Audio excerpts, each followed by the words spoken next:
हो गया। तो नमस्कार दोस्तों, एक बार आप लोग का बहुत बहुत स्वागत है हमारे ऑनलाइन प्लेटफॉर्म पे। जितने भी लोग मुझे देख रहे हैं, तो आप लोगों ने कहा था कि करंट अफेयर के पेपर, थोड़ा कुछ उत्तराखंड के करंट अफेयर के पेपर आप लोग मांग रहे थे, चाहे वो बिनसर के हो चाहे कुछ भी हो। तो आप लोगों के लिए मैं करंट के कुछ क्वेश्चन फॉर्मेट में आपको कुछ क्वेश्चन कराऊंगा। 25 से 30 क्वेश्चन होंगे जनवरी 2023 से अप्रैल 2023 के बीच का, जो कि यूकेपीएससी का आपने देखा करंट अफेयर थोड़ा लेटेस्ट पूछ रहा, तो उसी पैटर्न पर कुछ क्वेश्चन मैं आप लोगों के बीच लेकर आ रखा हूँ। जो लोग भी मुझे देख रहे हैं, अब आप लोग मुझे या तो सक्षम एकेडमी के, सक्षम कह रहा मैं, शिखर एकेडमी के ऑफलाइन प्रैक्टिस सेटों में मेरे साथ मिल सकते हैं, या व्हाट्सएप के माध्यम से, या मेरे यूट्यूब चैनल सरकारी नौकरी विद राहुल नेगी में मेरे साथ जुड़ सकते हैं। बाकी सभी जगहों मैंने आप छोड़ दिया है, क्योंकि अब मैं केवल 3 ही जगहों आप लोगों के बीच उपलब्ध रह पाऊंगा। ठीक है, तो चलिएगा शुरुआत करते हैं इस सीरीज की भी। देखना आप लोग के सामने पहला क्वेश्चन, जो पहला क्वेश्चन है। क्वेश्चन क्या कह रहा हम पे, भारत के भूस्खलन एटलस के अनुसार देश के किन 2 जिलों में भूस्खलन घनत्व तो सर्वाधिक था। मैंने देखा भारत सरकार ने ये रिपोर्ट निकाली थी, इस रिपोर्ट में उन्होंने उत्तराखंड के 2 जिलों का उल्लेख किया था, जिन 2 जिलों में हमारा क्या था, भूस्खलन मतलब भूमि का खिसकना या भूमि का कटाव जो सर्वाधिक था, वो किन 2 जिलों में था। तो आपको सीधे सीधा एक बात याद रखनी है, और आपके लिए ये क्वेश्चन मस्ट इंपॉर्टेंट हो जाएगा। बड़ा चर्चाओं में रहा था राष्ट्रीय लेवल पर ये क्वेश्चन आपके लिए, क्योंकि रुद्रप्रयाग और टिहरी उत्तराखंड के 2 जनपद पड़ते हैं। रुद्रप्रयाग दोनों गढ़वाल मंडल के जिला जनपद पड़ते हैं। इसी जनपद में भूस्खलन का सर्वाधिक भूस्खलन घनत्व वाले ये 2 जनपद आए हैं। रुद्रप्रयाग जनपद देखना, तो इससे पहले यहाँ पे 2013 में केदारनाथ की आपदा आपने देखी है। बाकी टिहरी में देखना, तो टिहरी डैम बनने के कारण यहाँ पे बरसात भी थोड़ा ज़्यादा हो रही है, भूस्खलन की समस्याएं यहाँ लगातार बढ़ती जा रही है। ठीक है, अगला क्वेश्चन देखना, अगला क्वेश्चन हम पे क्या कह रहा है, 74वें गणतंत्र दिवस के परेड में शामिल राज्य की झांकी को प्रथम पुरस्कार से सम्मानित किया गया था। ठीक है, अभी 2023 में हमारे लिए ऐतिहासिक रहा। ये 26 जनवरी की झांकी होती है, क्योंकि हम इसमें प्रथम रैंक किसकी आई थी, उत्तराखंड की आई थी। तो ऑप्शन सी हमारा बिल्कुल सही था कि उत्तराखंड की झांकी को कैसा रैंक मिला था, पहला रैंक मिला था। इसके साथ साथ आपने कुछ फैक्ट हैं इसमें याद रखनी है कि उत्तराखंड की झांकी, जो हमारी झांकी थी, ये किस थीम पे थी, तो वहां पे याद रखना मानसखंड। इसकी जो थीम थी, वो थीम क्या थी, हमारी मानसखंड की थीम पे थी। मैंने इसमें देखा था, आपने इसमें क्या क्या देखा था, इसमें जो झांकी में गए थे हमारा, इसमें एक तो हमारा जागेश्वर मंदिर था, कुमाऊं में जागेश्वर मंदिर पड़ता है। 124 मंदिरों का समूह हमारा जागेश्वर मंदिर है। वैसे देखो तो केदारनाथ शैली या कत्यूरी शैली का ये मंदिर है। जटागंगा के किनारे बसा जागेश्वर मंदिर है। 5 धाम, 5वां धाम माना जाता है। ठीक है, जागेश्वर। ठीक है, इसके साथ साथ आपने छोलिया नृत्य देखा था। छोलिया नृत्य आजकल बड़ा प्रचलित है। कुमाऊं की शादियों में भी आपने देखा होगा, जो ड्रेस पहन के वो आगे से डांस कर रहे होते हैं, वो छोलिया नृत्य है। कुमाऊं का जो युद्ध नृत्य माना जाता है, छोलिया नृत्य माना जाता है। इसके साथ साथ आपने कॉर्बेट नेशनल पार्क की भी कुछ झलकियां इसमें देखे थे। कॉर्बेट नेशनल पार्क थी, साथ साथ में हमारी एपण गल है मीनाक्षी खाती, उनके द्वारा एपण चित्रकला जीआई टैग प्राप्त है एपण को, तो एपण भी देखा था। साथ साथ में आपने बारहसिंगा की भी देखी थी। ठीक है, तो ये चीजें हमारी उसमें थी। साथ साथ इसके साथ साथ गणतंत्र दिवस 2023 में जो बेस्ट मार्चिंग पास्ट दल था, वो हमारा सीआरपीएफ का था। सीआरपीएफ जिन्होंने सबसे अच्छा मार्च पास्ट किया था, उस दल का अवार्ड मिला था बेस्ट दल का, वो किसे, सीआरपीएफ को मिला था। ठीक है, अगला देखना, अगला क्वेश्चन क्या कहता है, देश का पहला all is well whether running track का निर्माण कहां पे किया जा रहा है। अभी देखना, देश का पहला ऑल इज वेल जो वेदर रनिंग ट्रैक है, ये उत्तराखंड में बनने जा रहा है। उत्तराखंड के भी खास तौर पे हम यहाँ पे देहरादून में देख रहे हैं। देहरादून में गढ़ी कैंट नामक जगह पे एक ग्राउंड पड़ता हमारा, महिंद्रा ग्राउंड, वहीं पे एक ट्रैक बनने जा रहा है। ठीक है, इसके साथ साथ बजट, हमारा जो बजट आया है 2023 का उत्तराखंड सरकार ने बजट में कुछ घोषणाएं की है खेल के प्रति। पहले तो हम खेल यूनिवर्सिटी बनाने जा रहे, खेल विश्वविद्यालय।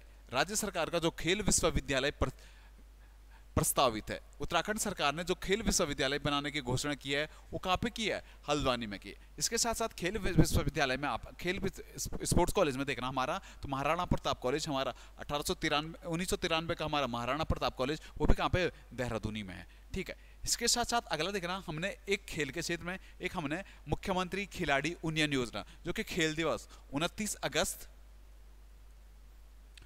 2022 को जारी की थी, जिसमें हमने 8 से 14 वर्ष की बच्चों को 1500 रुपये मासिक क्या दी थी, पेंशन या तनख्वाह दी थी, ठीक है, 1500 रुपये 8 से 14 वर्ष के आयु के बच्चों को, ठीक है। इसके साथ साथ अभी देखना मानसी नेगी का केस आप लोग के बीच आया था। मानसी नेगी ने सरकार को बड़ी अच्छी तरह से हिला दिया था, क्योंकि यहाँ पे सरकार से नौकरी की मांग की गई थी, तो सरकार ने भी इस पर अमल किया है। और क्या अब खेल के जो हमारे स्पोर्ट्स वाले स्पोर्ट पर्सन है, इन्हें 4% का क्या देगा, रिजर्वेशन दिया गया है। कितना, 4% का इनका क्या रिजर्वेशन है, ठीक है। इसके साथ साथ जो भी हमारे ओलंपिक खेलों में जो खिलाड़ी स्वर्ण पदक जीतेंगे उनको 2 करोड़ रुपए, सिल्वर पदक जो जीतेंगे 1 करोड़ रुपए, और सिल्वर को 1.5 करोड़ रुपए और ब्रॉन्ज को 1 करोड़ रुपए। इसके साथ साथ जो ओलंपिक खेलों में प्रतिभाग करेगा उसे 50 लाख की राशि दी जाएगी, ठीक है। अगला क्वेश्चन देखना, अगला क्वेश्चन हमारा क्या कह रहा है, हाल ही में किसे प्रतिष्ठित राहुल सांस्कृतिक पर्यटन पुरस्कार 2020-2021 के लिए चुना गया। अभी देखना तो उत्तराखंड में देखना राहुल सांस्कृतिक पर्यटन पुरस्कार से 2020-21 से किसे चुना गया, तो वहां पे आपको याद रखना अरुण कुकसाल, ऑप्शन ए दिख रहा है आपको, अरुण कुकसाल, ठीक है। इन्हें ही राहुल सांस्कृतिक पर्यटन पुरस्कार 2020-21 के लिए चुना गया। इसके साथ साथ आपको नित्यानंद मैठाणी दिख रहा है, तो नित्यानंद मैठाणी एक लेखक हैं, इनकी एक रचना आती है निमाड़ी। निमाड़ी रचना किसकी आती है, नित्यानंद मैठाणी। जगदीश जोशी, इन्होंने भी 2020-21 में एक रचना लिखी थी गगास के तट पे, गगास के तट पे इनकी प्रसिद्ध रचना थी। प्रदीप नेगी आपको पता ही है, 2022 में शिक्षक दिवस, राष्ट्रीय शिक्षक दिवस पे द्रौपदी मुर्मू द्वारा इन्हें राष्ट्रीय शिक्षक सम्मान से सम्मानित किया गया था, प्रदीप नेगी को, ठीक है। अगला क्वेश्चन देखना, अगला क्वेश्चन हम पे क्या कह रहा है, जनवरी 2023 में उत्तराखंड के किस जनपद में डिजिटल इंडिया पुरस्कार 2022 को सिल्वर मेडल दिया गया। अभी देखना जनवरी 2023 में क्या हो के जो उत्तराखंड के जनपद था, एक जनपद था, इसे राष्ट्रीय स्तर पे डिजिटल इंडिया पुरस्कार में सिल्वर मेडल मिला था। और ये राज्य जो हमारा था, वो राज्य हमारा था सबसे सार्थक राज्य पुरुषों में रुद्रप्रयाग। रुद्रप्रयाग को क्या मिला था, हमारा सार्थक डिजिटल सार्थक इंडिया में सिल्वर मेडल का अवार्ड मिला था। भाई सीधा फैक्चुअल चीजें हैं, सीधा सीधा याद रखना है ना एग्जामिनेशन से पहले, क्योंकि 9 अप्रैल को आपको क्या फॉरेस्ट गार्ड का एग्जाम है। इसी एग्जाम में आपने थोड़ा बहुत जनवरी से अप्रैल तक की फैक्ट चीज़ें याद रखनी है। इस बार बहुत बड़ा मौका है, क्योंकि पुराने टॉपर कोई नहीं जा रहा, पुराना पढ़ने वाला कोई नहीं जा रहा। 746 में जब मेरी सबसे बातचीत हुई है तो कई लोगों ने फॉर्म नहीं भरा है, कई लोग अटेम्प्ट नहीं मारना चाहते, क्योंकि इस बार ऐसा है ना, यूकेपीएससी देता है रोल नंबर वाइज, लोगों को टॉप मारना है, लोगों को टॉप मारना है, नाम देखना है। यूकेपीएससी टॉप मारने का मौका नहीं देता, पहले रोल नंबर देता, फिर फिजिकल कराएगा, दौड़ाएगा 25 किलोमीटर। इसी कारण कई लोग चाह रहे हैं कि हम छोड़ दें, और बहुत लोगों ने इस बार क्या पेपर छोड़ रहे हैं 9 अप्रैल का। जो भी नए लोग हैं और पुराने लोग हैं, अगर आप तैयारी कर रहे हैं ना तो अच्छे से मार्क आए ना, इस बार शायद दुनिया का सबसे बेस्ट चांस है आप लोगों पे। अगर इस बार 1-2 तुक्के सही रह गए और दिन अच्छा रहा ना, तो आपके कंधों पे आपके शरीर पर ड्रेस होगी फॉरेस्ट गार्ड की, ठीक है। क्वेश्चन नंबर अगला देखना, अगला क्वेश्चन हम पे क्या कह रहा, हाल ही में ग्रामीण उत्तराखंड उद्यमिता समिट 2023, यही इसी को गुल्लक के नाम से जाना जाता है, का आयोजन किस शहर में हुआ था। अभी देखना ग्रामीण उत्तराखंड में उद्यमिता समिट 2023 मुख्यमंत्री पुष्कर सिंह धामी की अध्यक्षता में उत्तराखंड के कहाँ पे, देहरादून में आयोजित हुई थी। इसी को दूसरा नाम दिया गया था, वो क्या नाम था, गुल्लक के नाम से जाना जाता था। इसमें महिलाओं से संबंधित कुछ प्रावधान दिए थे, सब्सिडी के बारे में बताया गया था, ठीक है। अगला क्वेश्चन देखना, अगला क्वेश्चन क्या कहता हम पे, हाल ही में जारी सामाजिक प्रगति सूचकांक रिपोर्ट 2023 में उत्तराखंड को कौन सा स्थान मिला था। अभी हाल ही में एक हमारी रिपोर्ट आई है सामाजिक प्रगति सूचकांक, उसमें जो उत्तराखंड का रैंक आया है, उस रैंक में कौन सा हम 14वें पे आए, ठीक है। इसके साथ साथ आपको देखना बहुआयामी गरीबी, जो हमारा उसमें आया था बहुआयामी गरीबी में हम कौन से पे थे, 18वीं रैंक पे हम थे। इसके साथ साथ बहुआयामी गरीबी पे जब 18वीं रैंक पे हम थे, इसमें आपको एक चीज और याद रखनी है कि बहुआयामी गरीबी में जो सबसे नीचे हमारा डिस्ट्रिक्ट रहा, किस डिस्ट्रिक्ट की हमारी बहुआयामी गरीबी सबसे ज्यादा रही, तो वहां पे आपको उत्तरकाशी याद रखना। कौन सा, उत्तरकाशी आपको याद रखना, ठीक है। अगला क्वेश्चन देखना, अगला क्वेश्चन क्या कहता, उत्तराखंड सरकार द्वारा पौड़ी के कंडोलिया मैदान से मुख्यमंत्री अंत्योदय निःशुल्क गैस रिफिल योजना का शुभारंभ कब किया गया। अभी देखना उत्तराखंड सरकार ने हमारे क्या पौड़ी से था, पौड़ी का रांसी स्टेडियम आपने देखा था, पौड़ी का कंडोलिया स्टेडियम जो देखा, वहीं से मुख्यमंत्री अंत्योदय निःशुल्क गैस रिफिल परियोजना शुरू की है। और वो परियोजना कब शुरू की है, तो बाई डेट याद रखना 12 फरवरी 2023 को। कब शुरू हुई, तो 12 फरवरी 2023 से ये योजना शुरू हुई हमारी। ठीक है, सीधा सीधा अगले क्वेश्चन पे देखना। अगला क्वेश्चन हमारा क्या कहता है, दिल्ली में आयोजित पर्यटन शिखर सम्मेलन में उत्तराखंड के किस स्थान को बेस्ट माउंटेनिंग डेस्टिनेशन का अवार्ड मिला। जो अभी दिल्ली में हमारा ये हुआ था पर्यटन शिखर सम्मेलन, उसमें उत्तराखंड का मुनस्यारी जो हमारा पड़ता है पिथौरागढ़ में, मुनस्यारी को क्या मिला है, बेस्ट माउंटेन डेस्टिनेशन का अवार्ड मिला। मुनस्यारी अगर ठंड के टाइम पे देखा तो उत्तराखंड में पर्यटन का एक बहुत सुंदर हमारा माना जाता है। प्राचीन टाइम पे जो मुनस्यारी को कहा जाता था, वो तिक्षैन के नाम से मुनस्यारी को जाना जाता था।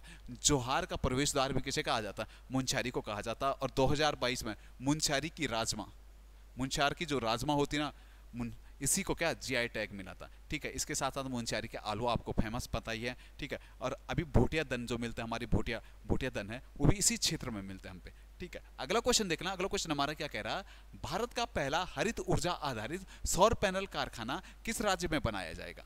अभी भारत सरकार का जो पहला हरित ऊर्जा आधारित सौर पैनल कारखाना है, ये उत्तराखंड में बनने जा रहा है। उत्तराखंड बेस का टेस्ट था, तो आप बाई लैंग्वेज आप चल सकते थे, सीधा सीधा उत्तराखंडी में बनना था। ठीक है, सीधा फटक से अगला क्वेश्चन देखना। अगला क्वेश्चन क्या कह रहा, अमृत सरोवर योजना लागू करने में उत्तराखंड का किस स्थान पर रहा।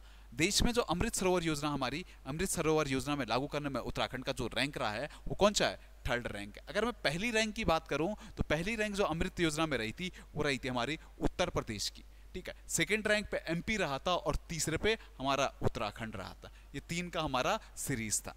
ठीक है, अगला देखना। अगला क्वेश्चन हम पे क्या कह रहा, राष्ट्रीय सुदूर संवेदी संस्थान द्वारा जारी मानचित्र रिपोर्ट के अनुसार देश में भूस्खलन का सबसे अधिक खतरा किस जिले को बताया गया। अभी मैंने बताया था राष्ट्रीय सुदूर संवेदी संस्थान द्वारा जो एरिजा जो हमारी रिपोर्ट जारी की गई थी, उसमें हमारे 2 जनपद आए थे, टिहरी और कौन सा, रुद्रप्रयाग। और उसी रुद्रप्रयाग में सर्वाधिक खतरा बताया गया था, किससे, भूस्खलन से सबसे ज्यादा खतरा इसी रुद्रप्रयाग जिले को। ठीक है, अगला क्वेश्चन देखना। अगला क्वेश्चन हमारा क्या कह रहा, भारत का पहला राज्य जो सरकारी मदर मिल्क बैंक स्थापित करेगा। अभी उत्तराखंड सरकार ने घोषणा की है कि उत्तराखंड सरकार अपना पहला क्या सरकारी मिल्क बैंक शुरू कराएगी। सरकारी मदर मिल्क बैंक का शुरुआत करने वाला उत्तराखंड भारत के में पहला राज्य होगा। इसके साथ साथ हमने क्रिप्टोगमी गार्डन देखा था, उत्तराखंड में पहला क्रिप्टोगमी गार्डन कहाँ पे, तो चक्राता में हमारा बना था। आपको देवी संग्रहालय देखना, ठीक है, देवी संग्रहालय हमारा कहाँ पे बना था, मनीला देवी में बना था। इसके साथ साथ आपने मॉस गार्डन देखना, मॉस गार्डन कहाँ पे हमारा, तो कुर्बताल में था। साथ साथ में हमारा लाइकेन पार्क देखोगे, कवक पार्क देखोगे, तो कहाँ पे हमारा मुनस्यारी में बनेगा। ट्यूलिप गार्डन भी हमारा कहाँ पे, मुनस्यारी में बना। ठीक है, अगला क्वेश्चन देखना। अगला क्वेश्चन हमारा क्या कह रहा, केंद्रीय क्षेत्रीय परिषद की 15वीं स्थायी समिति की बैठक कहाँ पे आयोजित है। अभी क्षेत्रीय परिषद का गठन हमारा जो करता है, ठीक है, क्षेत्रीय परिषद का जो गठन हुआ है, उसके बाद जो इसकी बैठक होनी है वो कहाँ पे, देहरादून में आयोजित की गई, जो कौन सी क्रम की थी, 15वीं थी। क्षेत्रीय परिषद का अगर कभी अध्यक्ष आता, तो क्षेत्रीय परिषद का अध्यक्ष कौन होता हमारा, तो गृह मंत्री हमारा क्षेत्रीय परिषद का क्या होता है, अध्यक्ष होता है। ठीक है, अगला क्वेश्चन देखना, किस वर्ष तक उत्तराखंड राज्य ने नशा मुक्त होने की घोषणा की है। अभी हाल ही में उत्तराखंड सरकार ने जो अपना नशा मुक्त होने की घोषणा की है, नशा मुक्त कब तक राज्य होगा, तो हमने एक विजन दिया है कि हम 2025 तक क्या हो जाएंगे, नशा मुक्त हो जाएंगे। 2025 उत्तराखंड सरकार ने घोषित कर दिया कि हम नशा मुक्त हो जाएंगे। देखिए उत्तराखंड की एक तो आबकारी नीति आ रही जहाँ पे छूट दिया जा रहा है, एक तरफ से उत्तराखंड सरकार ने कहा कि 2025 तक पूरा राज्य नशा मुक्त हो जाएगा। एक तरफ हम भांग की खेती को अवैध मान देते हैं, ठीक है, पता नहीं देखो होता कि नहीं होता 2025 अगले 2 साल बाद आप पे। 2024 वैसे भारत सरकार ने कहा था 2025 में हम टीबी मुक्त हो जाएंगे, उत्तराखंड सरकार ने कहा ना जी ना, हम तो भारत से पहले ही हो जाएंगे। हम टीबी मुक्त कब तक हो जाएंगे, 2024 तक हम टीबी मुक्त हो जाएंगे। ठीक है, अगला क्वेश्चन देखना क्या कहता है, 74वें गणतंत्र दिवस के अवसर पर गुरुकुल कांगड़ी के किस आचार्य को पद्मश्री सम्मान से सम्मानित किया गया। अभी जो हमारा 2023 का गणतंत्र दिवस था, इसमें उत्तराखंड से एक ही मात्र शख्सियत थी जिन्हें पद्मश्री अवार्ड मिला था, वो थे हमारे कौन, डॉक्टर सुकामा।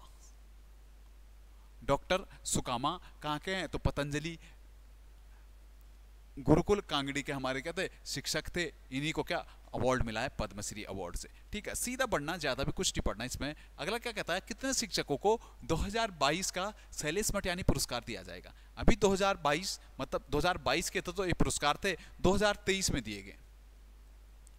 ठीक है, ये टोटल कितना है, 17 शिक्षकों को, ऑप्शन सी दिख रहा है आपको, 17 शिक्षकों को इतने अवार्ड दिए गए। इससे पहले साल 39 शिक्षकों को क्या दिए गए थे, शैलेश मटियानी पुरस्कार दिए गए थे, इससे पिछले वर्ष। ठीक है, अब नई डाटा आ गया 2023 का ये, तो इसमें 17 शिक्षकों। इसके साथ साथ राष्ट्रीय शिक्षक दिवस पे आपको पता है 2 शिक्षकों को क्या था हमारा अवार्ड दिया गया था, प्रदीप नेगी मैं बता चुका, एक कौस्तुभ जोशी को भी क्या मिला था, शिक्षक अवार्ड मिला था राष्ट्रीय शिक्षक दिवस पे। ठीक है, इसके साथ साथ हमारे उच्च शिक्षा में हमने डॉक्टर भक्ति दर्शन अवार्ड देना शुरुआत किया है, और इस भक्ति दर्शन अवार्ड इस बार कितने लोगों को मिला था, तो 3 लोगों को मिला था। ठीक है, अगला क्वेश्चन देखना, ग्राम्य विकास एवं पलायन निवारण आयोग की रिपोर्ट के अनुसार पिछले 4 साल में सर्वाधिक पलायन किस जिले में हुआ। अभी पलायन आयोग की रिपोर्ट आई है 1-1.5 महीने पहले, और उसी पलायन आयोग की रिपोर्ट में कहा गया सर्वाधिक पलायन की मार कौन झेल रहा है, तो अल्मोड़ा। ठीक है, अगर पलायन आयोग देखना तो 2017 का हमारा पलायन आयोग है। पलायन आयोग के अध्यक्ष की बात करूं तो मुख्यमंत्री मतलब पुष्कर सिंह धामी हमारे अध्यक्ष हैं। उपाध्यक्ष देखा तो एस एस नेगी इसके उपाध्यक्ष हैं। पहले पौड़ी में इसका मुख्यालय हुआ करता था, जो अब ट्रांसफर करके देहरादून लाया गया। पलायन आयोग का देखना तो 4+1 का इसका क्या स्ट्रक्चर है। ठीक है, इसके साथ साथ पलायन आयोग ने जो रिपोर्ट दी है 230 लोग प्रतिदिन पहाड़ छोड़ के मैदान की ओर पलायन कर रहे हैं। पहले इसका नाम पलायन आयोग था, अब इसका नाम बदल के क्या पलायन निवारण आयोग कर दिया गया है। ठीक है, क्वेश्चन नंबर अगला देखना, अगला क्वेश्चन हम पे क्या कहता है, उत्तराखंड सरकार के आर्थिक सर्वेक्षण 2022-23 के अनुसार राज्य का सकल घरेलू उत्पाद कितना। अभी जो हमारा राज्य का सकल घरेलू उत्पाद है अभी के आर्थिकी के अनुसार वो हमारा कितना है, 2022-23 के अनुसार 3,02,000 के करीब हमारा सकल घरेलू उत्पाद है। इसके साथ साथ पर कैपिटा इनकम आएगी तो पर कैपिटा इनकम कितना थे, 2,33,000 के करीब हमारे राज्य की पर कैपिटा इनकम है। ठीक है, आर्थिक वृद्धि दर देखना तो 7.029 हमारी क्या थी, आर्थिक वृद्धि दर रही है। ठीक है, अभी हमारा जो बजट था, टोटल बजट था हमारा 77,000 करोड़ के करीब हमारा क्या था, वह बजट रहा है। ठीक है, इसके साथ साथ सीधा सीधा अगला क्वेश्चन देखना, अगला क्वेश्चन हमारा क्या कहता, इंद्रमणि की बडौनी की स्मृति उत्तराखंड गौरव सम्मान दिया गया। अभी जो हमारा उत्तराखंड गौरव सम्मान दिया गया ये 2 लोगों को दिया गया। एक तो दिव्या नेगी आपने नाम सुना होगा, बीच में बड़ी चर्चाओं में रहा था, आप सबने बड़े अच्छे आपके स्टोरी पे भी देखा, मैंने कई बच्चों का स्टोरी भी देखा था, क्योंकि इन्होंने G20 के सम्मेलन में उत्तराखंड से प्रतिभाग किया था, G20 भाषण दिया था G20 के सम्मेलन के लिए। ठीक है, और साथ साथ लक्ष्मी भट्ट, इन दोनों को क्या मिला है, उत्तराखंड गौरव सम्मान दिया गया अभी। ठीक है, दिव्या नेगी और लक्ष्मी भट्ट को। ठीक है, दिव्या नेगी थोड़ा हम पे इंपॉर्टेंट हो जाएगी, टिहरी गाँव से संबंधित है, खासतौर पर देखो तो उत्तराखंड की गढ़वाल की संस्कृति को लगातार आगे लेते जाती है। ठीक है, क्वेश्चन नंबर अगला देखना, अगला क्वेश्चन क्या कहता है, वर्ष 2022-23 में उत्तराखंड राज्य की प्रति व्यक्ति आय क्या थी। अभी मैंने बता चुका हूं मैं पहले पिछले क्वेश्चन में, जो उत्तराखंड की प्रति व्यक्ति आय रही थी 2,33,000 के करीब रही थी। अगर उससे पहले देखूं तो उससे पहले कितनी थी हमारी, 1,96,000 थी, अब बढ़ के कितने होगी, 2,33 होगी। सीधा फटक से देखना अगला क्वेश्चन हम पे क्या कह रहा, हाल ही में कितने शिक्षकों को शैलेश मटियानी पुरस्कार दिया गया। ये भी बता ही चुका हूँ, 17 लोगों को अभी क्या दिया गया था, पुरस्कार दिया गया था। अब आ जाना अगले क्वेश्चन पे, क्या कहता, हाल ही में किसने उत्तराखंड की संस्कृति पर G20 सम्मेलन में भाषण दिया। अभी G20 सम्मेलन हो रहा हमारा कहाँ पे, नई दिल्ली में आयोजित हो रहा, उसकी पहली बैठक भी उत्तराखंड में एक बैठक हो चुकी है उसकी, कहाँ पे, रामनगर में हमने बैठक देखी थी। जो G20 की उत्तराखंड में पहली बैठक थी वो रामनगर में हुई थी। ठीक है, इससे पहले G20 के सम्मेलन में जो भाषण दिया था वो किसने दिया था, दिव्या नेगी ने दिया था। ये इन पर बात कर ही चुका हूँ। ठीक है, जो G20 सम्मेलन होना कहाँ पे, 2023 का भारत में आयोजित होना है। कहाँ पे, भारत में, पहले जम्मू कश्मीर में होना था, लेकिन इसे अब कहाँ पे शिफ्ट कर दिया गया, नई दिल्ली में हमारा क्या होगा, G20 का सम्मेलन होना है। ठीक है, अगला क्वेश्चन देखना, अगला क्वेश्चन हमारा क्या कह रहा, 4 धाम परियोजना मार्ग पर समिति का अध्यक्ष नियुक्त किया गया। अभी 4 धाम मार्ग परियोजना पर जो समिति का अध्यक्ष नियुक्त किया, पहले तो हमारे कौन थे, रवि चोपड़ा समिति, पहले जो हमारे काम कर रही थी 4 धाम मार्ग परियोजना के लिए, वो रवि चोपड़ा समिति कर रही थी। रवि चोपड़ा समिति कर रही थी, लेकिन उन्होंने इस्तीफा दे दिया, जिसके कारण कौन कर रहा है अब, AK सिकरी साहब हमारे 4 धाम महामार्ग परियोजना के क्या अध्यक्ष हैं। वैसे 4 धाम महामार्ग परियोजना देखा तो 2000 कब की है, 2016 की हमारी 4 धाम मार्ग परियोजना, टोटल 889 किलोमीटर की ये 4 धामों को जोड़ने वाली हमारी क्या परियोजना है। ठीक है, क्वेश्चन नंबर अगला देखना, क्वेश्चन थोड़ा और देखना, इसमें 1-2 समितियां और लिख देना। जैसे हमारी है अभी एक समिति बनी है हमारे भू कानून को लेकर, अभी हमारी एक समिति बनी है भू कानून को लेकर, सुभाष कुमार समिति। सुभाष कुमार समिति, लिख लेना, सुभाष कुमार समिति उत्तराखंड में भू कानून के लिए बनी थी। ठीक है, कोडिया समिति हमारी किसके लिए, विधानसभा में भर्तियों की जांच के लिए हमारी कोडिया समिति थी। जबकि रंजना प्रकाश देसाई समिति हमारी किसके लिए, समान नागरिक संहिता के लिए रंजना प्रकाश समिति सरकार द्वारा बनाई गई थी। अभी हमारा वो मांग भी चल रहा था, जो हमारा ये यूके त्रिपक्षीय पेपर लीक के कारण कि आप किसी रिटायर्ड जज की अध्यक्षता में बनाओ या जज की अध्यक्षता में बनाओ, निगरानी में बनाओ, लेकिन हाई कोर्ट ने वो मांग ठुकरा दी, नहीं तो एक समिति वो भी आती। अगला देखना, अगला क्वेश्चन हमारा क्या कह रहा, 2022-23 में उत्तराखंड की आर्थिक विकास दर क्या रही। जो उत्तराखंड की आर्थिक विकास दर रही है 2022-23 में, वो रही है 7.09। ठीक है, 7.09 उत्तराखंड की विकास दर रही है आर्थिक की में अभी।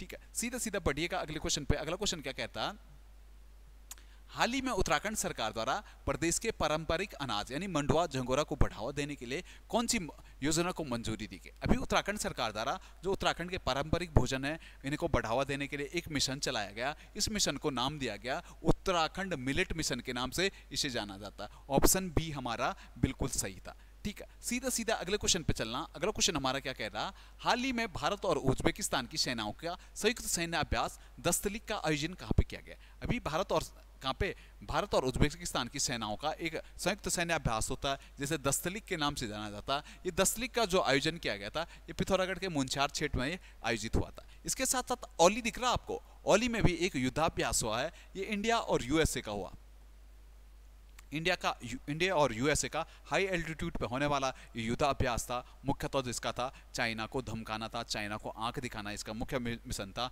जो हुआ था औली में हुआ था। नाम इसका मेगा युद्धाभ्यास के नाम से जाना जाता, मेगा युद्धाभ्यास 18 के नाम से इसे जाना जाता है। ठीक है, अगला क्वेश्चन देखना, सॉरी क्वेश्चन 27 ही थे आज। तो ये थे दोस्तों हमारे टॉप 27 क्वेश्चन मैंने करंट के आप लोगों के बीच दे रखा हूँ। अभी थोड़ा टाइम लगेगा तो मैं तुरंत उत्तराखंड हिस्ट्री की वीडियो बनाने की सोच रहा हूँ, साथ साथ आपका करंट अफेयर की भी वीडियो बनाऊंगा। जितना हो सके तो उतना थोड़ा जल्दीबाजी में करूंगा, थोड़ा टाइम नहीं लग पा रहा आजकल कोचिंग में, थोड़ा काम भी ज़्यादा है, यहाँ पे थोड़ा टारगेट भी दे रखा है मैंने बच्चों को। उम्मीद रहेगी आप लोगों से जल्दी मिलूंगा, तब तक के लिए बहुत बहुत धन्यवाद।